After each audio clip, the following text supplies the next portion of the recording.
Isigameko sokuvaleleka kwabantu emgodini wemayini iStilfontein asiqali ukwenzeka. Ngonyaka u1978 kwenzeka esifanayo ngesikhathi abamba igolide ababebalelwa ekhulwini bevaleleka emathunjini omhlaba kule mayini. Ababe sebenza ukumba igolide kule mayini ngaleso sikhathi bakhumbule isikhathi esinzima abadlula kuso ngesikhathi oza kwabo bebabona ukugcina.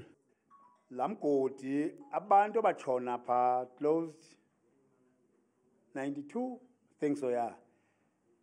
Yathi xa sivula xa uthi ugqobhoza ngapha kulomgodi kuwapha kuneli elangcwaba liphaya ngamagama abantu ngokwahluka ngwendawo from Eastern Cape, Swazini, Mozambique. Xa sithi siyavula ubamba abantu kanjalo xa uyavula ngapha babambeka abantu. Bathi ozamazama lento abayenzayo bayenziswa yindlala. Banxusa uhulumeni ukuthi ayivule le mayini uma kuukuthi ukhona umsebenzi ongenziwa emgodini wayo. Singama-ex sibuhlungu yilento ehlela abantwana bethu. Sibuhlungu kakhulu kanganto yokuba babuhlungu kwethu. Xa kuthi kanti abantwana bethu babonile ukuthi ikhona into phaya bekufanelekile ugovernment angenelele enze ugovernment avule ntoni umgodi kutsho kuhluka ngokusemthethweni kukwazi uba kusetyenzwe imali.